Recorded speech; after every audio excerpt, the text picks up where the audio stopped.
Answer boys are in the house. We've been waiting for this one for a while. I could see the line where you could make music work financially, right? And that's the biggest dilemma in the country, right? How does the DJ make money out of it? What is one thing that you would change about the other boy? I think the things that we get asked the most, even not just with our friends in India, all our international artist friends as well, they're like, "You've been what DJing together as many years? 10 plus years? How?"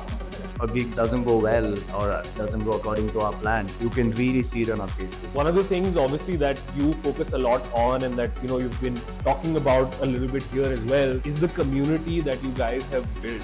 I personally dealt with a lot of anxiety, depression, obviously because things got really hectic. I didn't know how to handle it. People still call you answer boys. Would you rather be called answer men?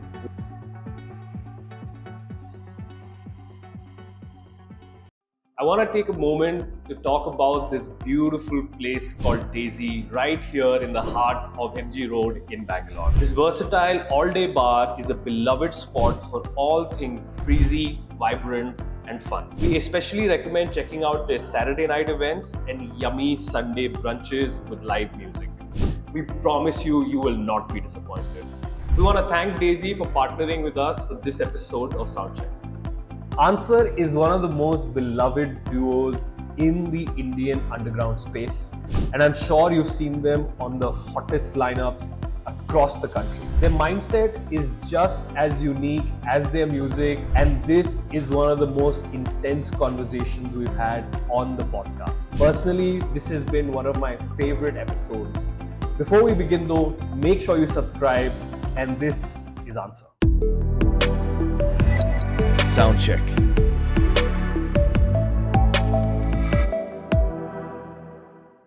Answer boys are in the house. We've been waiting for this one for a while, guys. Thank you so much for doing this and welcome to the show. Thank you for having us. Of course.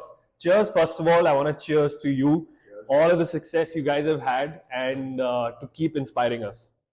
What are you guys having, first of all? Tell me your cocktails. Mine is called the Asian Daydream. Yuzu all the way. Mine is called Afternoon Sun, for a sunny afternoon in Bangalore. Wow.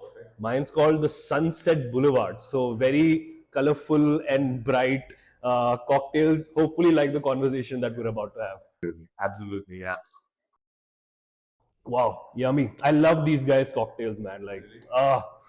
Okay, enough about cocktails and let's jump into it, boys.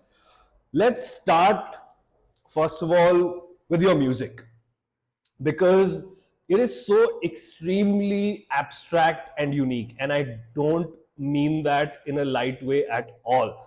I've heard you guys so many times, I've played with you guys so many times. There's always something unique, there's always something different. So, firstly, how do you guys even define your music, and how did you narrow down to this specific sound?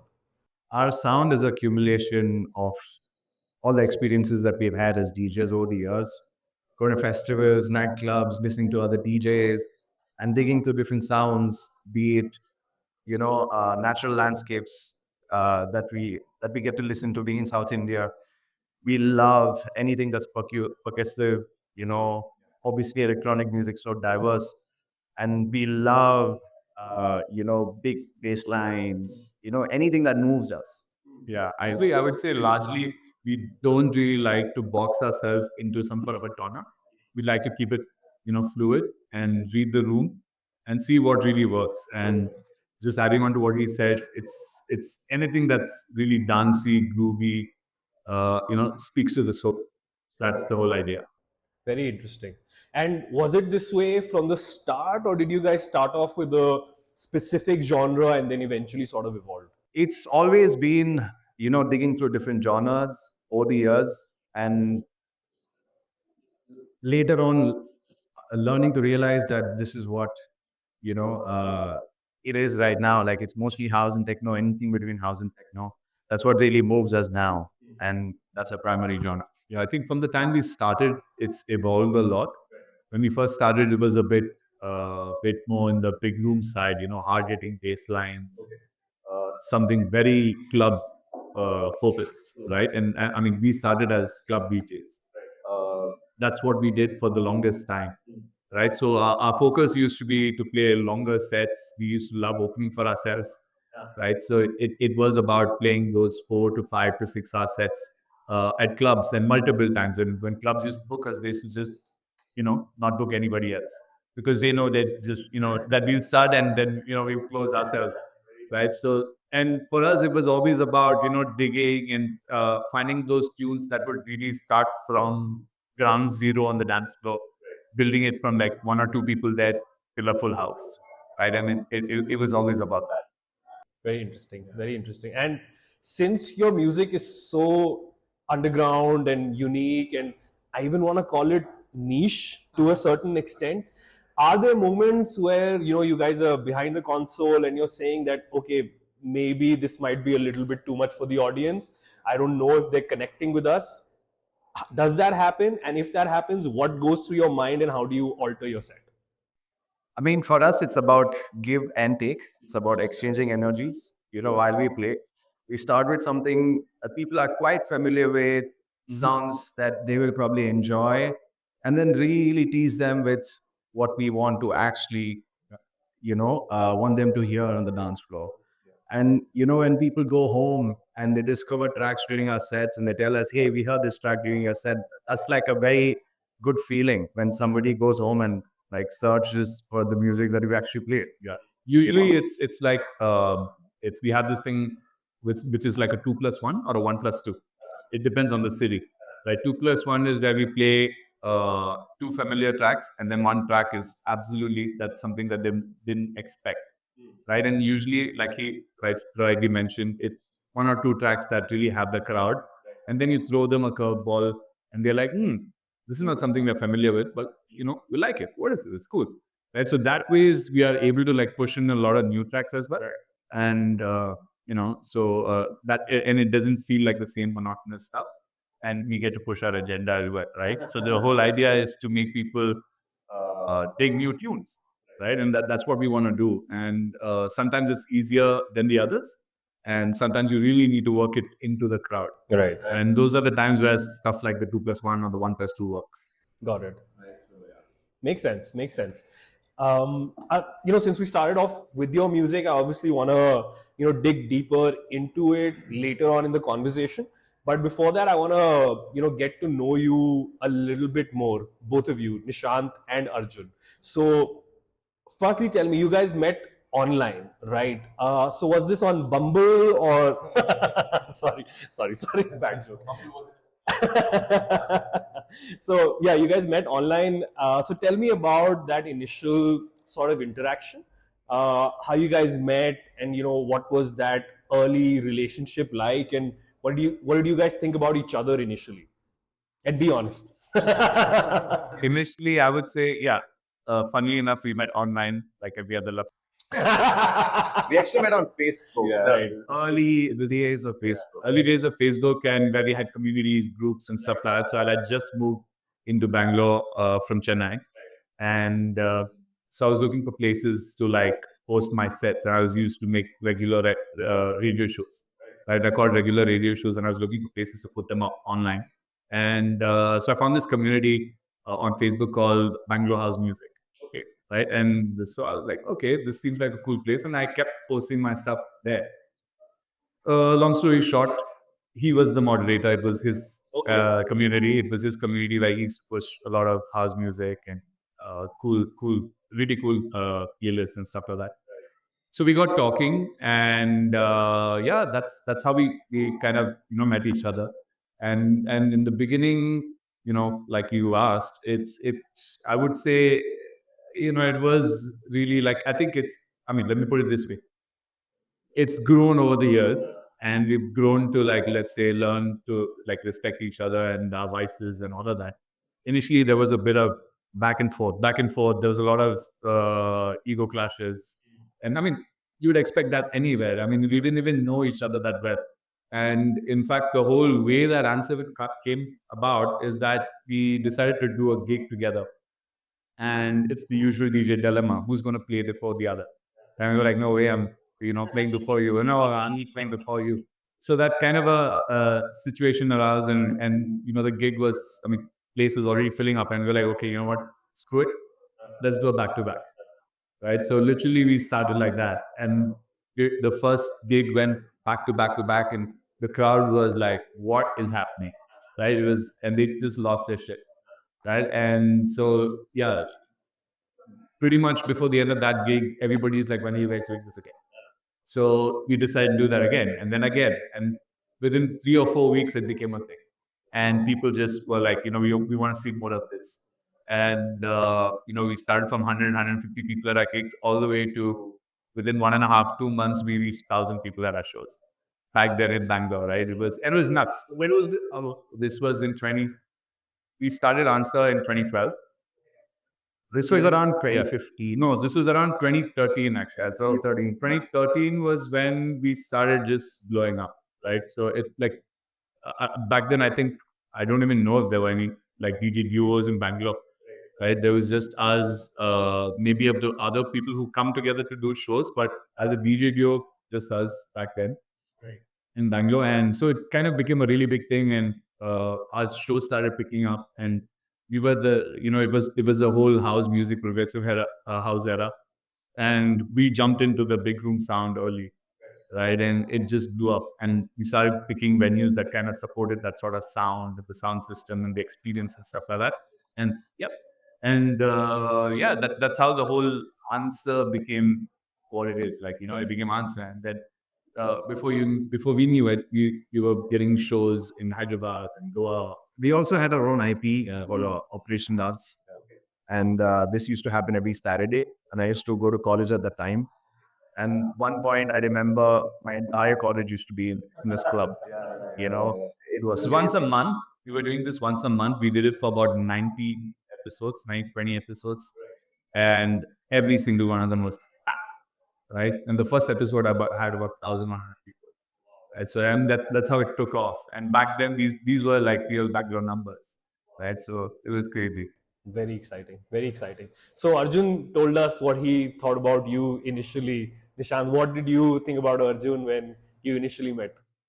so Arjun. I was in college. I was still young, and I was literally playing a few gigs here and there, mostly for college parties and things like that.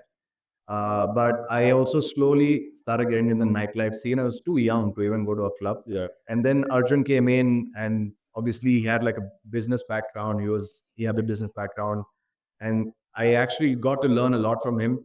How to turn your passion into a business sort of thing, but it's still a passion, primarily a passion. Later comes the business part, but there's a lot I've got to learn from him because of the kind of expertise that he has.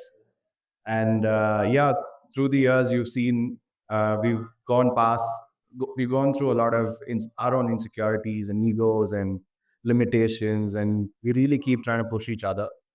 And that's how we try to keep, pushing forward. Amazing. So you were in college when you started. You were already working. I was just done, and so I started working early. During while I was in college itself, I volunteered at like 100 places.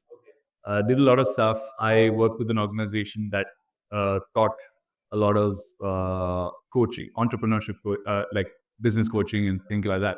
So I worked under a lot of coaches that worked on growth consulting. So by the time, like, yeah, so I didn't also take music. It was always, for me, music was passion. It was only for fun. I used to play like a couple of gigs just once in a while whenever time permits. So, but when I moved to Bangalore and I started doing work and I was consulting for this company, there reached a point where I felt like, it's time that I move back into something that really fuels me. And I decided to do music again. And by then, like he mentioned, I already knew how to, like, I could see the line where you could make music work financially, right? And that's the biggest dilemma in the country, right? How does a DJ make money? Is that even a sustainable career, right? And when I could start seeing that those two threads connect was when I said, okay, you know what, it's time for me to get into music.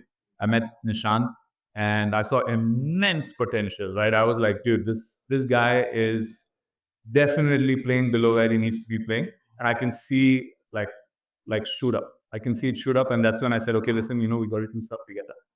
decided to just do gigs together. And by the time we got talking and we started answer, and I was like, okay, you know what, buckle up because this is going somewhere, right? And that's how we kicked off the whole thing. And we just knew. I mean, at that point of time, I just knew that this is definitely going to kick off. And yeah, it was just at that point of time about molding, all the talent and the stuff that we had into the right direction. That's how we moved. Amazing. Very exciting stuff. One thing that I want to ask, because you guys have been very nice to each other so far in this question, what is one thing that you would change about the other person? I don't want to start anything here, guys, please. So if anything happens, okay.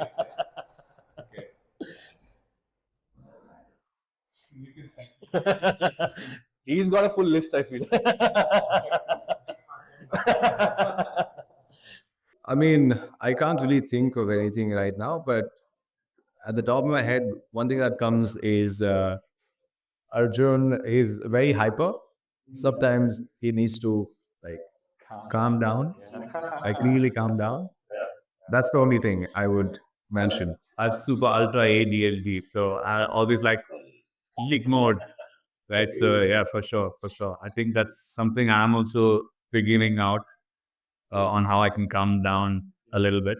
But yeah, on the edge, generally on the edge. For Nishant, I guess he has his own ways of working, but largely I feel like the thing that probably could change is find a way to cut those distractions and really channel him, because like I said earlier, there's immense potential. I mean, the reason of working together is there's immense potential, right? And sometimes gets complacent. That's the only thing I feel like would would Got it. Got it. Great. Thank you for being so honest, guys. And yeah, I you've mean, seen this for a while, right? I mean, it's not always not rosy, this rosy. Going get you.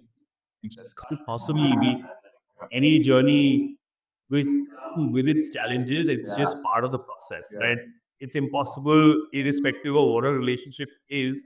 There will be some friction for sure. Absolutely. I mean, I think the thing that we get asked the most, even not just with our friends in India, all our international artists friends as well. They're like, "You've been what DJing together for 10 years, 10 plus years? How?" Like literally, they're like, "How do you even do this?" Like, so it is sort of unheard of for many reasons, and yeah, that's what it's still. yeah, hopefully it'll go on for a long, long time.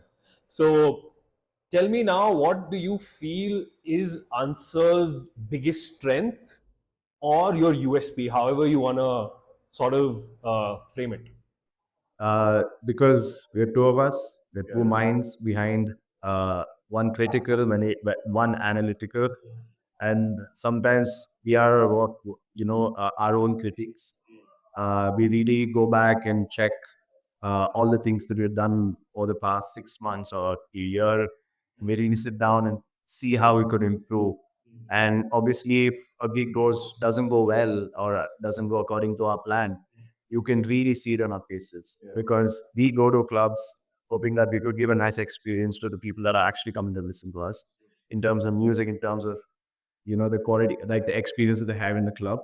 But sometimes it does always never goes our way, sometimes, but most of the times it does. And that's probably, you could also see, like, and we're also surrounded by so many people, our friends, and they kind of like keep us together, and they're the ones that actually fuel us too, you know Do you agree? Do you want to add anything?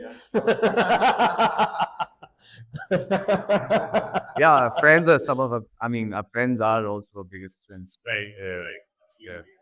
Yeah, and anything you want to add? Do you feel that's your biggest strength? Is there anything yeah, I else? think it is pretty much that. It's just that we're two people. We're also different kind of people, right? So that really works in our favor. I mean, when it comes to um, thinking about the larger picture, working on all us, like, direction, strategy, and all of those things, I usually take like a forefront when it comes to the music and the direction. He steps in And then when we do our larger, like when we stitch everything together, it's always, it's about stitching the vision as well as the music in a direction that kind of fuels not just us but our audience as well. So I feel like, yes, I think to put one thing as the thing that we feel is our strength, it definitely has to be the fact that there are two of us, and our vision is aligned, right? So that really works in our favor. Very interesting. That makes a lot of sense and sort of brings me to my next question as well, right? I think you've already sort of answered it, but I want to understand, okay, what are the benefits that come with being a duo, and also what are some of the drawbacks? And of course, I don't want to seem like a very negative person because I keep asking you guys what are the challenges. But the reason why I'm asking all of these questions is because the objective of this podcast is to really give a behind the scenes look of what an artist's life and journey looks like, right? All of the wins, they're very much visible to everyone. The challenges, all the everything that you face to get here, that's not visible. So we want to sort of get that out there into the open so that people can learn from it and incorporate it into their own journey. So coming back to my question, what is number one the benefit of being a duo, and what are the challenges that come with it? I think the clear benefit, as we just discussed, is two of us more hands on deck, so we can really split a bunch of our responsibilities. We usually get a lot more done the same amount of time, so that's one of the good things that's there. And it also means we are consistently, something that's very personal to Answer as a brand is that we've always been very close to our audiences, right? And we are one of those artists in the country that keep traveling every weekend to different cities, and we've got ton of friends across the country. And it always helps when we build individual relationships with larger groups of people, right? So there's a stronger connect with Answer, and they get to know our journey a little bit more personally. So that's something that, again, is one of our benefits. But if I were to come to like the things that don't really necessarily work, uh, being two of us is, sometimes we can't, like it. You need to give the ball or pass the ball to like one person to like drive the entire thing, and it is really that. Sometimes it's about one person leading, and if there's too many ideas from both of us, we don't end up getting more things done. We end up arguing about what sort of direction we need to move in. So it's a little bit of that actually, and it kind of works between us because sometimes there are times in between our set where naturally, like I'm like, okay, you lead this set, right? And I feel like he's got the vibe in terms of what sort of audience they're dealing with. So I say, okay, you know what, I'm gonna follow, you lead the set. And there are times where, like, I could see that maybe he is not really being able to like read the audience at which it is, and it could be a confusing and difficult audience, and I can see that. So then it kind of passes back to me, right? And so we kind of do that little bit of back and forth, and that kind of helps. And sometimes the disadvantage starts when we both feel like we know what's happening and we want to pull in different directions, and that can get dangerous, right? Let me add to this. So one of the disadvantages I see when it comes to promoters and book us, and like it's two of you. We need to book two flights and stay and everything extras. Right? That's one definitely one of the biggest drawbacks. And also one of our strengths that we see that you know when you travel so much and for so long, it really gets lonely, on the road, especially when you're traveling alone and every weekend. And it's two of us, there's banter, there's so much going on. We talk about a lot of stuff, and we also have like so many friends, like he mentioned. Uh, it comes to our advantage. Like when I'm feeling low, or when he's like, hey, like, come on, let's go do this, So we always try to lift each other up in whatever way we can. Absolutely. Makes a lot of sense. Great answer, guys. Awesome.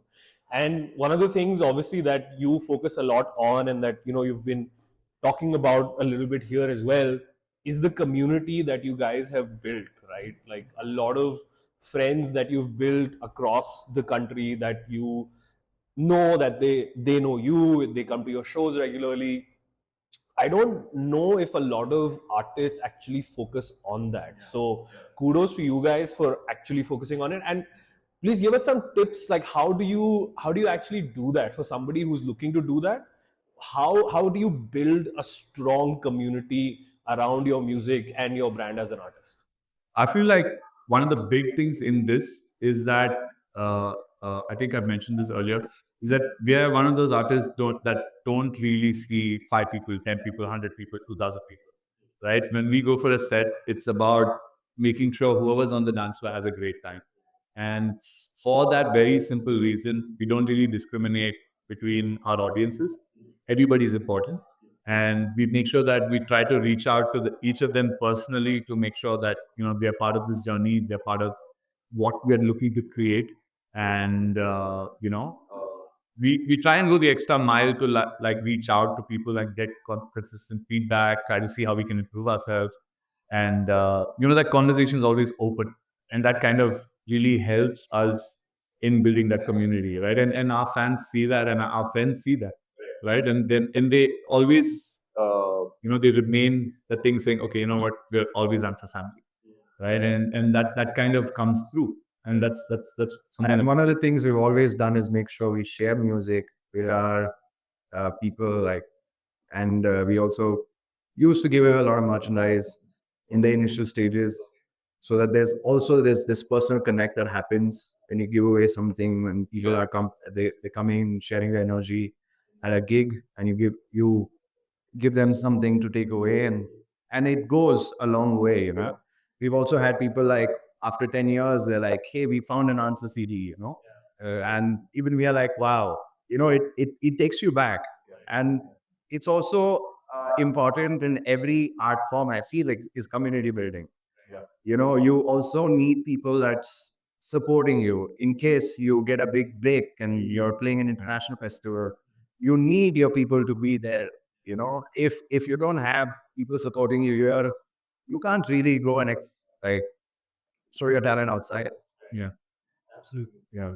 I mean, it's just that, honestly, right? I mean, we feel that, like, recently we did a 10-year anniversary for Onsite, and we literally had people who used to party with us at 2012, 2013 come for the show. They said, we saw this happening and we had to make it. And they literally came from another side of the country to be at that show. And for us, that's special. And that clearly tells us that, we've built some deep connections and we intend to do the same, right? And it's honestly, at the end of that, everything is just that, it's about pure, honest music.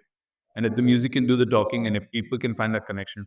Beautifully said, boys. Thank you so much for sharing that. I hope it's gonna help some people. And since you spoke about your music, I wanna sort of come back to that point now. I want to talk about your originals. We've seen some original production from Answer, but we would love to see a lot more. So, my first question to you is, how important is original music today for a DJ? And are we expecting more music from you guys anytime soon? Absolutely. I mean, like we mentioned earlier, music always keeps evolving, like passion, or anything that's like trending in the world. Everything evolves, and our music also has evolved because we've grown as humans. We also matured, and with maturity comes a certain level of, you know, uh, I mean, there comes a certain style and taste and all of that.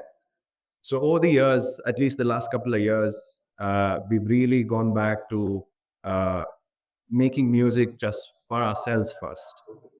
And if people like it, and if DJs pick it up, that's like a byproduct of the music that we really enjoy. And that's what we are trying to achieve now with the music. And we want to have a distinct sound, not make anything that's already out there, something very repetitive. We want to uh, introduce a new sound. And if you look at it, there are not a lot of DJs or artists from South India that's been able to break through, like have like a national appeal or international appeal. So for us, that's the larger goal, to have an international appeal. And the music that we're making now has it, and obviously it takes time to make music that really sounds like us, because like I mentioned, like it's cumulative experiences over the years of playing and understanding and what works, what doesn't work, and stuff like that. So now I think we're in a great spot as we sit down and have this conversation. Yeah. Hmm. Yeah, I just quickly add on that. I mean, I just giving some background into what we just discussed is that for us, I mean, it's very important that we really work on the music that we want to put up, right? So we are okay with it taking time. We don't want to be rushed.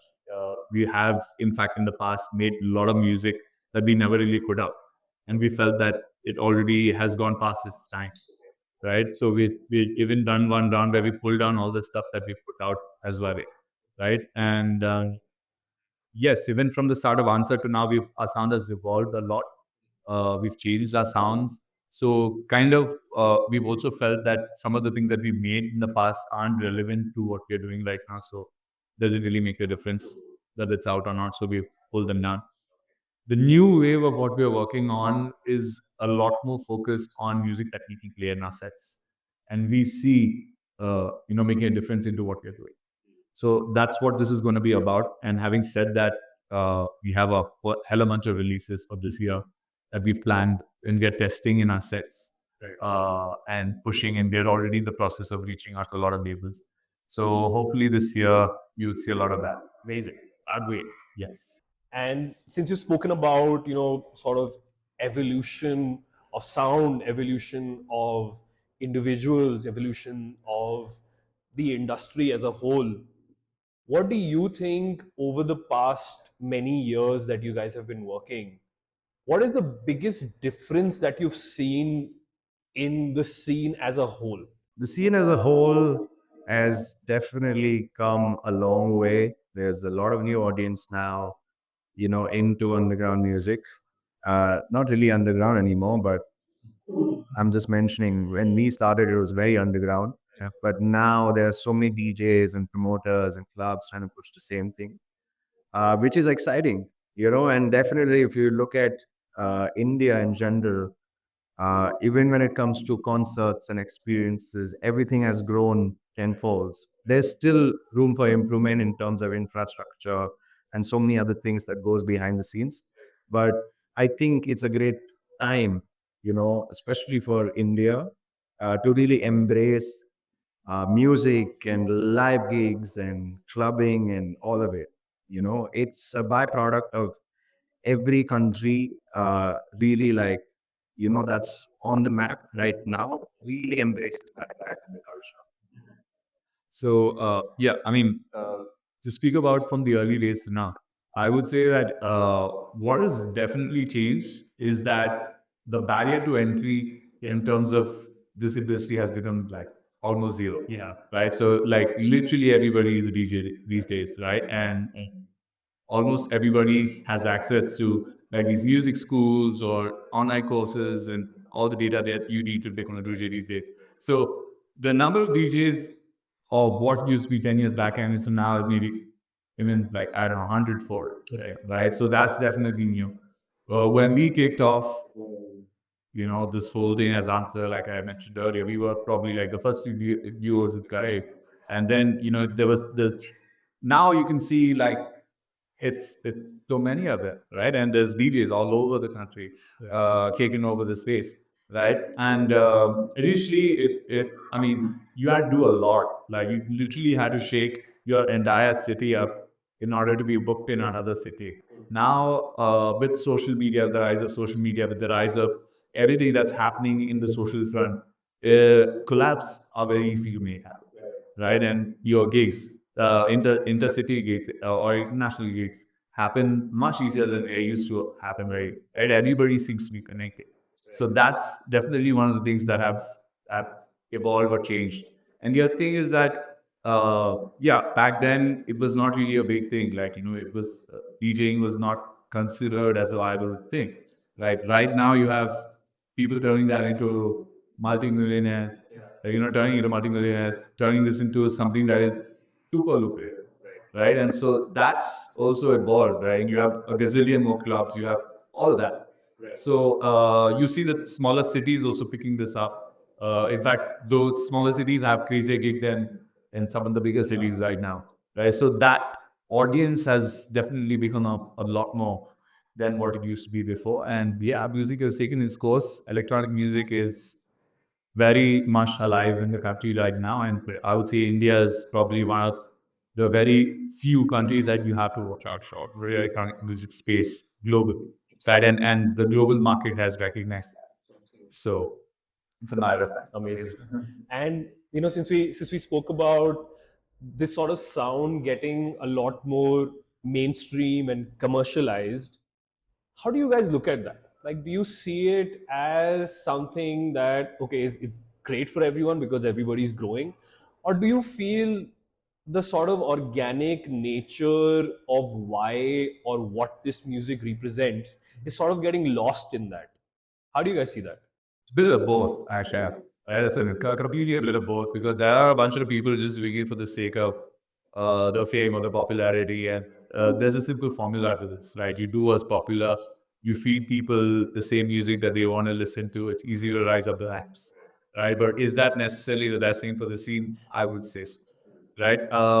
Electronic music has, I mean, always from the startup, I mean, the beginning of time, has been about discovering new music. Is about identifying new sounds, really creating new niches, and I think that's what some of us really still focus on these days, right? We want to excite it, we want to show them what we've discovered, right? It's about sharing, it's about spreading what we've heard into the world, right? And yeah, I think now there's a lot of popularization of the scene. So it's a bit of both. And you need to understand, to really survive in this industry, you really need to have a thick skin. It's not for everybody. And if you're in it for the wrong reasons, you will have a shelf life. And when that's gone, the real musicians will still survive because, a lot of us have done this for many years. And a lot of people come get into the scene because they can make a quick buck or they can become famous or whatever. But if you're really not in it for the music, why are you even doing it? You could go get another job. Yeah. Yeah, makes sense. Also, you spoke about it a little bit, right? Like how dynamic the scene sort of is. Like it's evolving every single day, and even as an artist, you will feel that, right? Like for example, you'll have a good month when you're hot, you're trending. Next month, okay, something else is popping, so you don't have as many gigs or you don't have as many queries.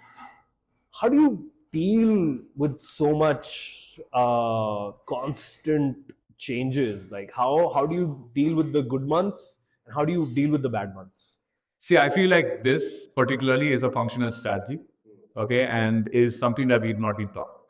Okay, I feel like this is something our Western counterparts do really well. So they're really, really well, right? So we have managements and we have teams that do that help the artists manage their entire bookings, their entire brand, their entire longevity, all of that, right?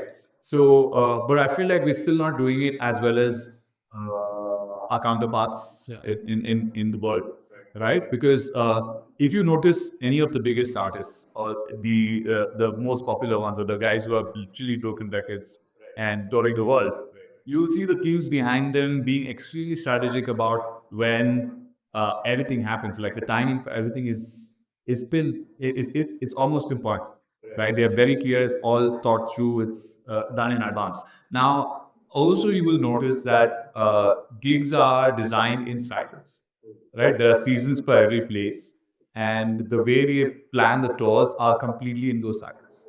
This is something that hasn't come to India yet, but I believe that's what you need to be doing. Nothing can be constantly high throughout, the year, right? And especially in India, we have monsoon, we have times that like the colleges go into exams, You have periods, right, like your financial year end, where companies are like, this thing, and you have varied series of what do you call it, client across the country. But all of these play different parts. So the way I would say you tackle this is that you really shouldn't be looking at this as a 12-month everyday thing. It needs to be broken into seasons. It needs to be broken into cycles. And the time when you have a high period, utilize that to the max. Make sure you do your maximum series of gigs. Make sure you go out and tour. You get all your stuff out. The low periods, you need to turn that, instead of pushing harder to get shows, you need to turn that into a space where you are more creative with the whole day. Right? One of the things we've also started doing is that during our low periods, we go travel, we go take off. We love nature, so we go try and spend some time in nature, and really sit down and reflect on how the last quarter has gone, and we sit down, make a plan as to what we're going to be doing moving forward. It's one of the things. It's one of the ways you can approach this. And just adding on to that, the Indian mentality is that we always blame ourselves when we take a break, right? So these are things we need to learn from, from the other side and our counterparts, where they do it well. For people who do this well, right? Uh, Making sure you have your calendar set out, make sure you have time for breaks and period pauses, and factor that into your larger plan for the year, right? And for those who's watching, I hope this is something that you do. I think Right. it's great what you guys have mentioned, especially the way that you're talking about sort of the structure and the cycle that is existing, but it's not talked about. I think primarily because it's still fairly new as an industry as a whole, right? For our country, I don't think that structure or any structure, to be honest, really exists in the industry yet. But I think with time and evolution, I think all of these things will come into play. Absolutely. See, like the managements for like the biggest artists are always business focused as well, right? So they look at it just like every other like business. There are highs and lows. How do you cultivate the highs? How do you maximize your lows? And I feel like we just need to adapt those things into our structure. And the most important thing you need to understand is that we're not machines. We are humans. At the end of the day, we need some time off from what we do, because touring as it is can get really exhausting. And there's so many things that we have access to, alcohol and this lifestyle. You know, it's a blessing, but at the same time, you really need to know when to say no to it and really take some time off for yourself. Absolutely makes sense. And along with just the challenges that come on an exterior level, there are obviously so many challenges that go on in an interior level as well, right? Like as an artist, you are just so vulnerable in terms of anything that you do, right? Like you're putting your heart and soul into your music, your every single thing that you do. As an artist, you're so vulnerable. I don't think that people really understand just how challenging it can be from that space as well. So what sort of an effect has this journey had on you guys, especially on your mental state, and how have you sort of dealt with that? There was a period of time we definitely, I personally dealt with a lot of anxiety and almost lived in depression. Obviously, because things got really hectic, I didn't know how to handle it. And sometimes it really gets to your head. This instant gratification that comes. And then I really had to sit down and reflect on how the journey has been so far, and take all the good away and leave the bad behind, and really had to sit down, try to figure myself as a human. And when that started happening, I really tried to learn how to balance, this and that. You know, uh, Now I prioritize my I like my personal space. And when it comes to being social, I can really do that, and that's how I see it now. Like maybe from a Monday to Thursday, I'm at home, spending a lot of time with myself and doing things that I really enjoy. And on the weekends, I'm with people and parties and clubs and music and all of that. It's a great space to be in now. But if someone had taught me this earlier, maybe I could have not, made the mistakes that I made early on. But also I'm grateful that happened because that's what really got us here, So that's something very interesting that you said, that I would imagine that most people would have these challenges when they're not able to get the success, or not able to achieve their goals. But what you're saying is you felt more challenged when you did reach your goals. That's when your mental state got even more troubled. Such an interesting insight. Yeah, I mean, it's both ways as well, right? I mean, I think the biggest example for this is also COVID, right? And that also brings you back into reality to show you that the industry that we're in is not like any other. It's extremely volatile.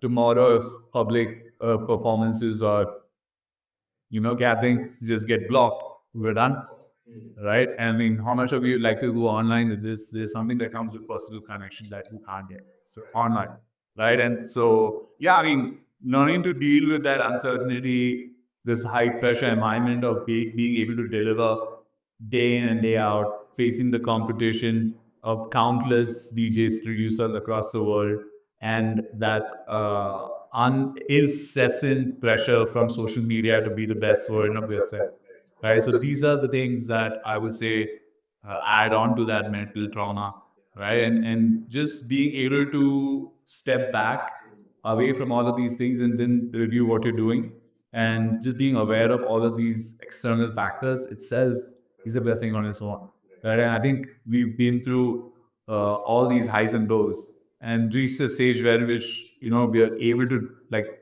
distinguish these from each other, and that kind of helps us to see this through. But I'm sure that lots of artists are facing this, and I feel like we should definitely talk about it if they are, and speak to people who have already, like, if not figured it out, at least navigated through it. Because yeah, mental stress is real, especially at this day and age, especially at this section where social media is everything. You need to pull yourself away from that shit. And it's very important to have a good support system around you, be it friends in the industry or your own bunch of friends that would really, try to tame you down if you're chaotic and things like that.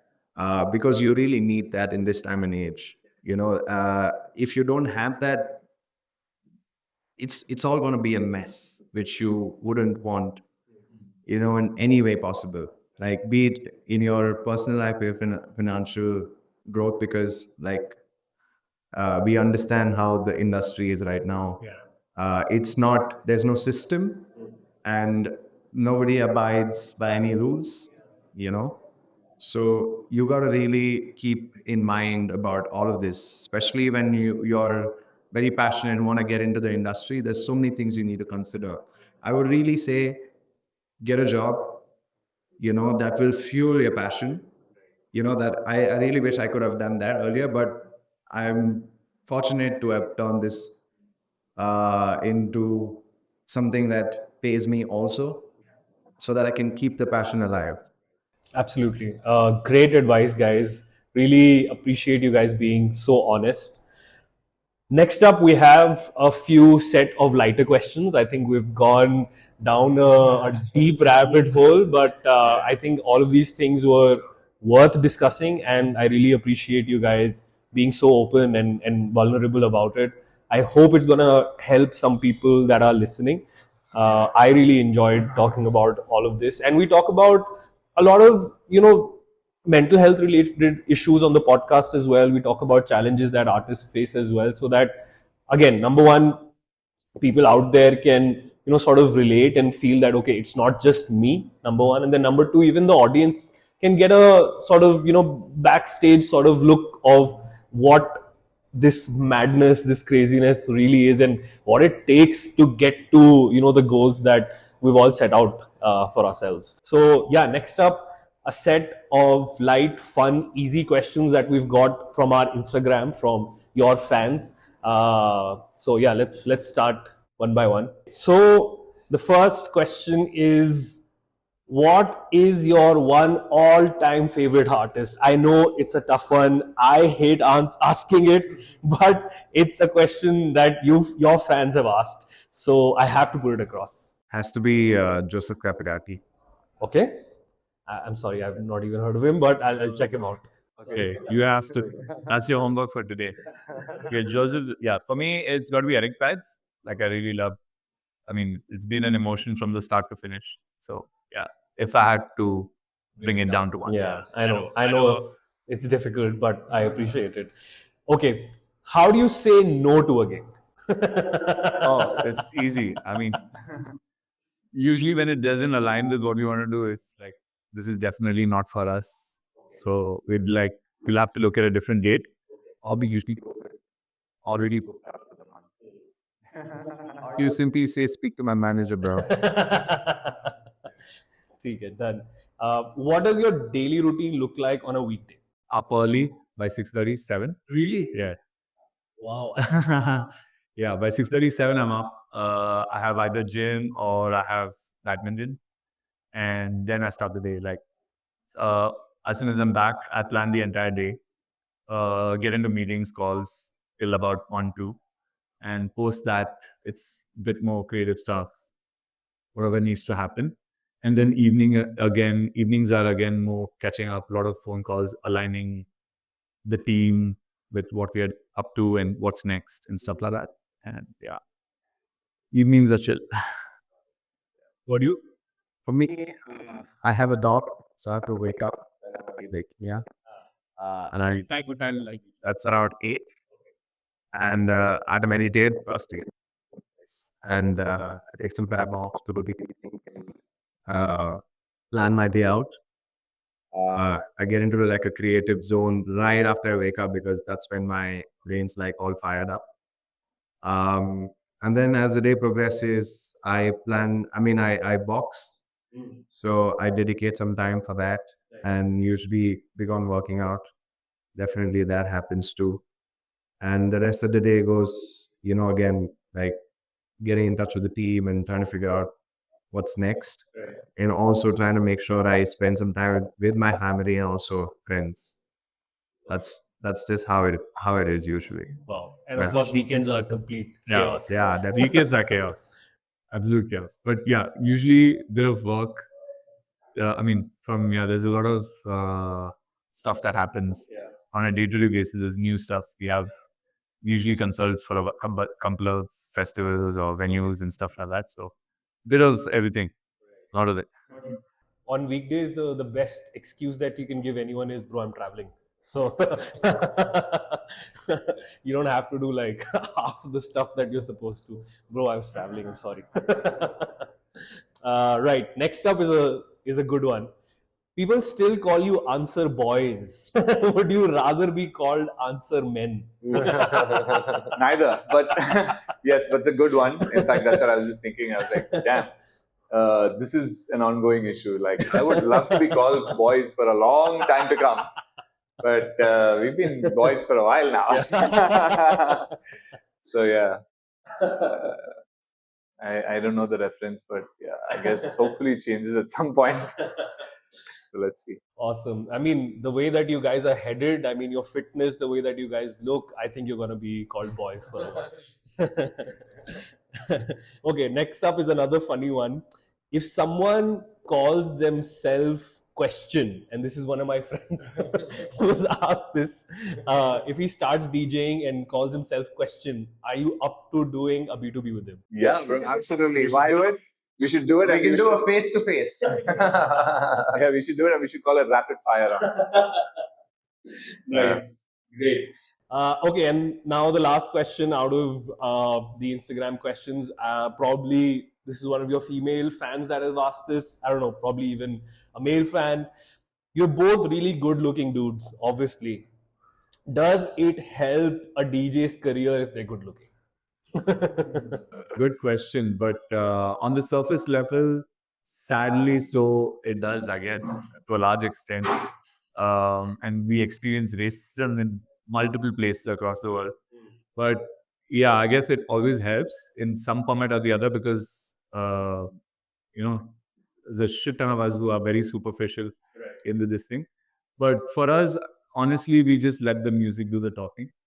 But if you got both as good looks and good music, why not? Why not? We won't say no. But yeah, Great, awesome. So that wraps up our Instagram question round. Over to our last segment, just like last two, three questions, and then we'll let you go to whatever workout session you guys have planned for today.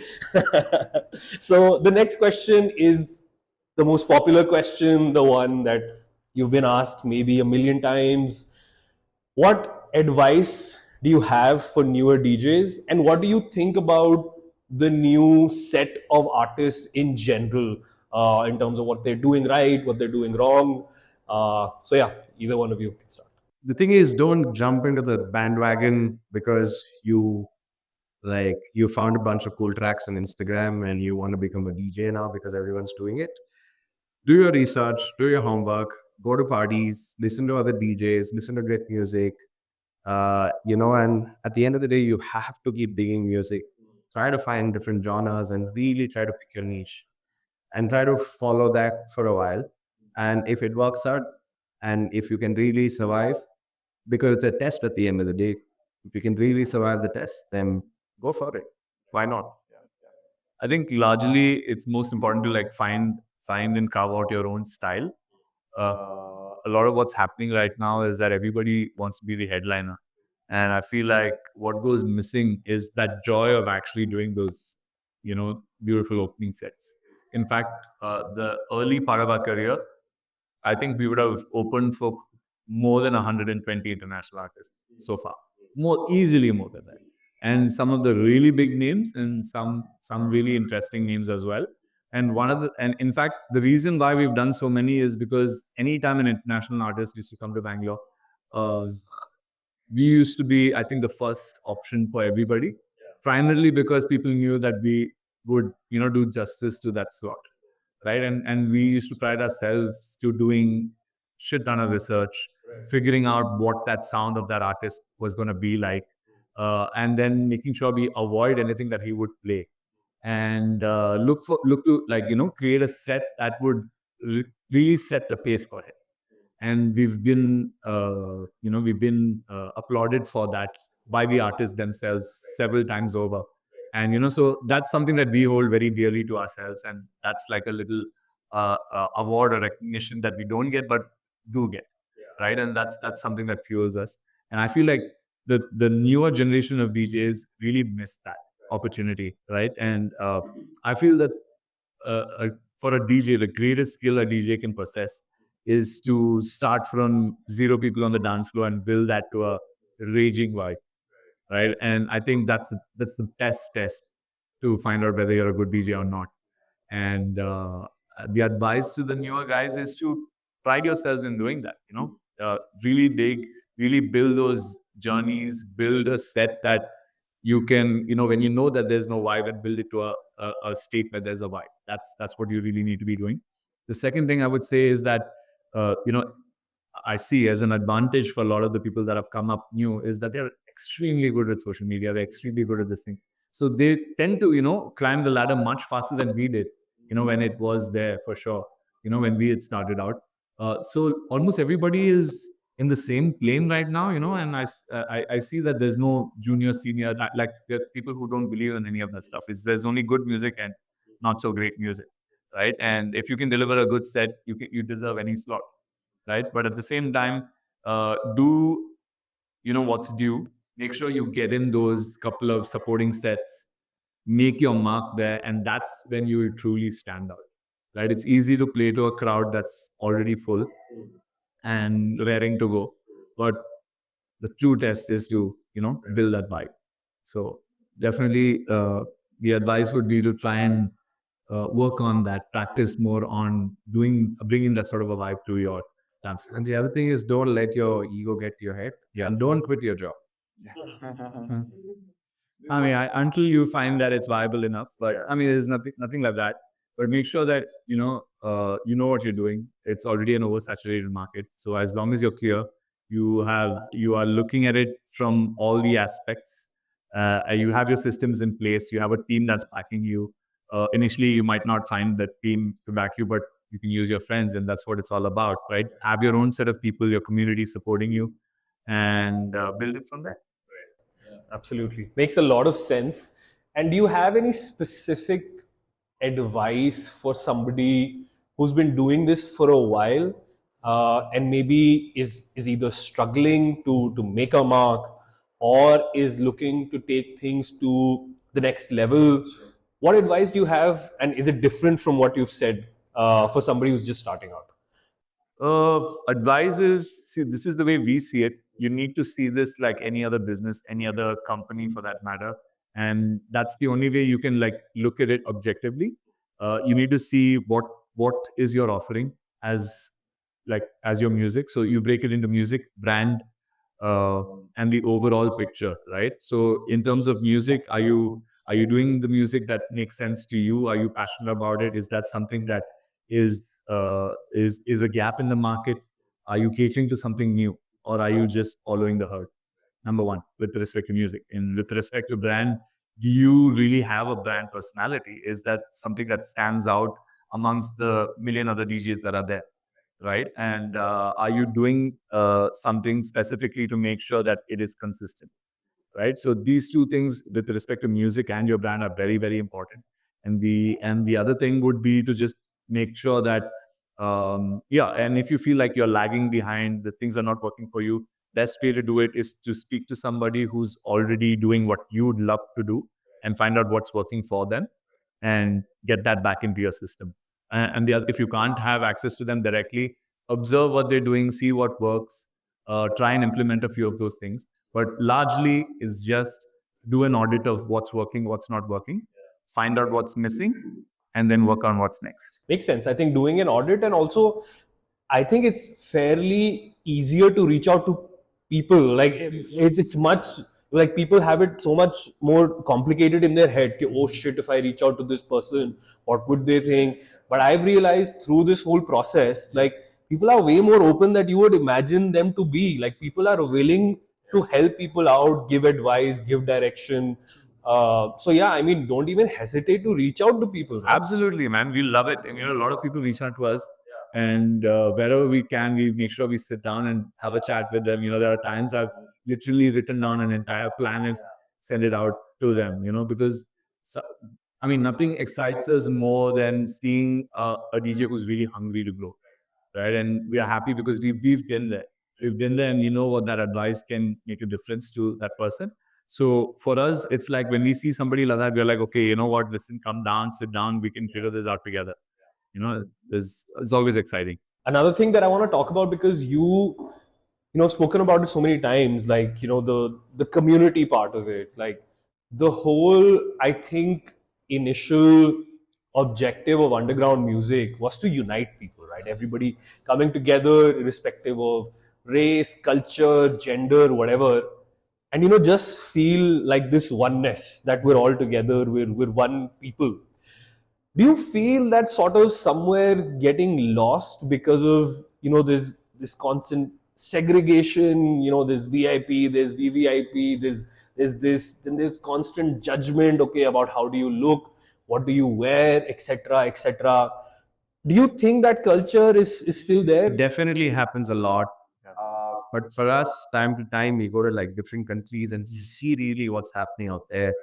So for us, it's like, whenever we go on these trips, for us, it's like our perspective starts to change. Okay, this is what clubbing supposed to feel like.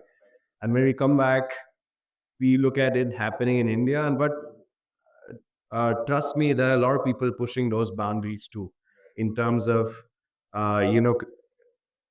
saying no to this VIP culture and things like that. But man, like at the end of the day, you need to understand it's a business, and if the club's making money, then they're gonna do it. Like whatever is gonna help them make money, or whatever is gonna help you make money, you really need to see what's sustainable, right? What's going to go on for a long run. And at the end of the day, the club culture was all about this, right? For us to be free on the dance floor, irrespective of who you are and where you come from. But again, now with Instagram, things can really blow up. And if you really start a cult or a community of sorts and really put in the work, it's definitely going to make a difference for sure. I have a slightly different thing as well. I mean, I feel like even that social pressure has also influenced a lot of thinking, and that community building becomes even more tough. Largely also because people are trying to follow trends. People are always seeking approval. People want to belong in places for the sake of belonging there, and not really because they enjoy that space, right? So that's also the dark side of, let's say, social media and things like that. So in terms of when it comes to community building, I feel the big thing is about just finding your tribe and finding like-minded people who like similar music, and the ones who are enthusiastic about music but haven't discovered this sort of music yet, and then slowly introducing them to it, right? So we earlier days we had this rule for a lot of our IPs that we would say, hey, listen, if you've enjoyed this edition and you're coming to the next one, you can only come if you bring someone new, right? So I just feel like that's what it is, right? You enjoy something, you want to share, you should share it with someone. Why do you want to hold it back? And there's enough for everybody. And the idea of the community is that you really want to make that bigger, and the more the merrier, right? And this is something, music is something that needs to be shared, and the more it's shared, it's more joyous, it's a lot more fun. And yeah, I guess that's the core of what we do, right? Beautiful. Amazing. Guys, what are you working on right now, and what is next for Answer Boys? Right now, we're working on a couple of things actually. One is we're looking to see every few years rework our complete branding. We work on how our visual identity looks like. I mean, it's just something that we do. It's something that we get bored easily, right? And we love to switch things up every once in a while. So this year we're focusing on really defining more of what our sound is going to be. Like you asked earlier in the episode, was that we don't really know what do you call your genre of music, and this we get a lot. Okay, we get this a lot, and every time it's always either a DJ or somebody new saying, "What do you call this genre?" Right? Like, and honestly, we don't really know, because it's a mix of multiple genres, and we'd like to keep it that way. And I think that works on the dance floor.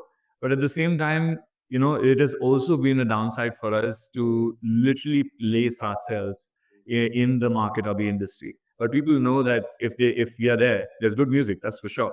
But at the same time, but they don't know, is this house? Is this techno? Is this electronic music? What is this? Right? So something that we want to do consciously this year is that we want to build a few IPs that really define the kind of music that we are feeling, we are pushing, right? And we're looking to really promote, right? And having said that, we're looking at building a underground house IP, which is focusing largely a lot more on underground house sounds, house, tech house, disco, punk, whatever the hell, right? Anything that falls under that bracket is one side, and the other side we're looking at building an IP that's going to really push something that has helped us come a long way, which is our house and techno peak time sounds, which is more festival, more old school rave sort of music. uh, Probably going to build an IP for that. Besides that, it's music.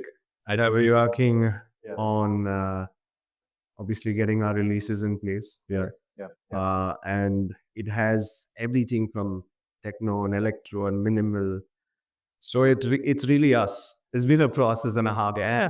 Now we can confidently say it's us. And when you listen to the tracks, it's gonna sound like us because it has everything that we want in a track. Yeah. And again, like over the years, we've also understood like sound's gonna keep changing, but now we really want to stay true to our core, which is house, mainly house, and obviously techno came in much later for us. So we want to embrace both the light and the dark. Yeah. It's it's about both, right? It's this and that, and we find a deep connection to both kinds of sounds, and we're getting booked for equally for both, right? There's a ton of places that's just booking us for sundowners or sunsets or your uh, morning sets. We're doing hella a lot of sunrises in Goa, so it only makes a lot more sense. And other thing is obviously your peak time stuff and all 99% headliner sets. So it only makes sense that we put it out there and it's easy to distinguish so that people can really understand what to expect. Absolutely amazing, guys. I think this has been one of my favorite episodes. I've absolutely had a blast talking to you guys. I hope that's been translated over to the video as well when people are watching. You guys are fucking awesome. Whatever you do, I think there's a lot of thought behind it. There's a lot of good intention behind it. So your community obviously appreciates it. We as artists, we definitely appreciate it, and we look up to you guys. So thank you for all of that. Thank you. I mean, this is a brilliant initiative. I mean, to even see the quality of questions, we've done a hell lot of podcast interviews and stuff like that. At least, for someone who's from the industry, asking these questions makes a lot of difference. And that's very relatable. Yeah, it's relatable. And more importantly, it's nice to see that you're keeping it going, and you've done a 10 plus episodes. Amazing, fantastic job. I mean, the idea is that, yeah, we're happy to have played a role in this, and hopefully we can get the message out there.